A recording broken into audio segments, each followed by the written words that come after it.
Everyone in this room, we all have one thing in common. We are all alive. Our hearts are beating, we have air in our lungs, and we all have been given the chance to live life. Several years ago, my grandmother was considering whether or not to give my father life, but thankfully she did, because now I'm alive because she gave him life.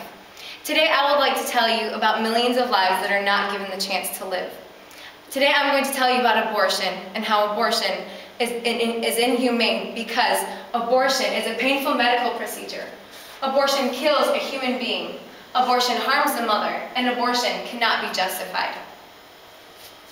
First of all, abortion is a medical procedure that is defined as the induced termination of a pregnancy with the destruction of an embryo or fetus. The following are a few very painful procedures that are most commonly used. In a D&C abortion, a tiny instrument is inserted into the womb where the abortionist scrapes the inside of the uterus. There, the baby's body is cut into tiny pieces and pulled out piece by piece through the cervix. This inhumane procedure is excruciatingly painful for the tiny human body. In another kind of abortion called a suction abortion, abortionists use a suction tube that they insert through the cervix, where the baby and placenta are torn to pieces and then sucked into a jar. In a D&E abortion, forceps are used to crush the head of the unborn baby and then to pull its mutilated body parts out of the uterus. Here is an image of a baby after another kind of abortion called a saline abortion. In this process, abortionists inject a strong salt into the womb, which is forcibly injected by the infant and then results in the burning of the baby's skin. This also causes the mother to go into labor, and in several cases, the baby has been born alive and crying in pain.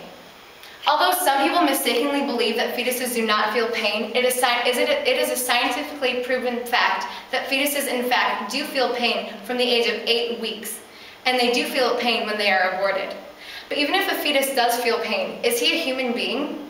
This question leads me to my second point.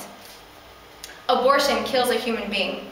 According to scientific research, human development begins after the union of male and female germ cells during a process known as conception.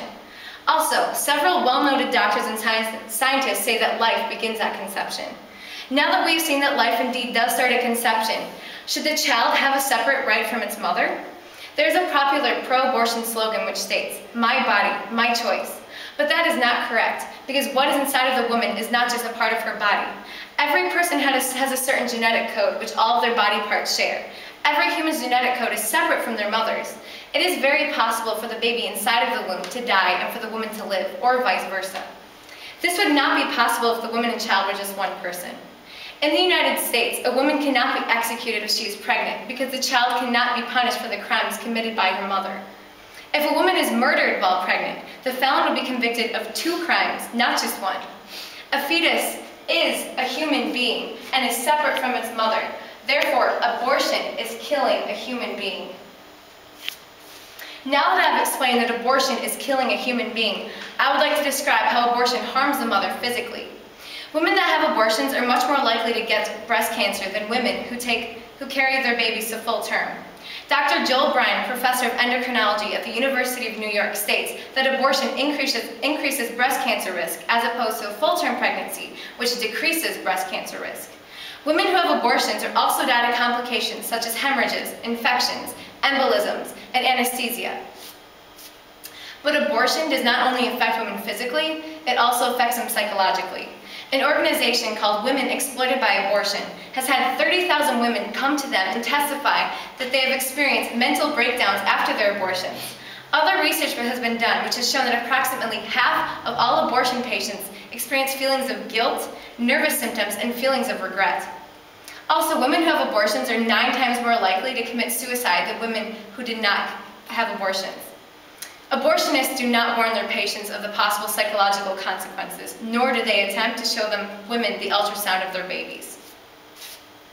Now I will discuss my last point. Abortion cannot be justified. Those who are pro-abortion say that women in many cases are obligated to have abortions, and that is their only option, as in the case of rape. If an innocent person is unjustly harmed by another person, should that innocent person be allowed to go and harm yet another innocent person? Of course not. That would not make any sense. But it is indeed very horrible that women are raped. It is a horrifying experience for them to go through. But in no way should a child be punished for the crimes committed by their father. Aborting a child as a result of rape does not undo what has already been done to the rape victim. It only gives the victim more pain by killing another innocent person. According to a study done by the Pro-Choice Schumacher Institute, rape makes up only 1% of why an abortion is committed, 6% because of potential health problems, and 93% because of unwanted children or because they're inconvenient. But what about potential health problems? Can abortion be justified in this case? Many times doctors have diagnosed babies that are born completely healthy as having a disability or a handicap. Or many times babies are aborted due to minor deformities such as cleft palate, which can be easily fixed. They are human beings no matter what. Aborting babies with handicaps can never be justified.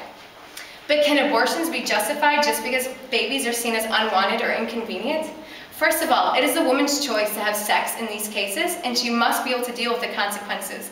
A baby should not have to pay for the crimes of their mother. Why doesn't the law allow a mother to kill her already born children? Because they are human beings, and so are unborn children. Abortion cannot be justified in any way. In conclusion, I hope that I've been able to persuade you that abortion is inhumane, because abortion is a painful medical procedure. And abortion is killing a human being because life starts at conception. Abortion harms the mother both physically and psychologically, and abortion cannot be justified using reasons such as rape, disability, or inconvenience. I would like to end my speech with a quote by Mother Teresa. Many people are concerned with the children of India or with the children of Africa, where quite a few die of hunger, and so on. And many people are concerned about the violence in the great country of the United States.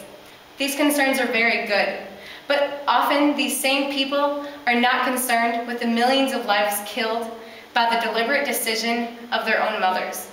And this is the greatest destroyer of peace today, abortion, which brings people to such blindness.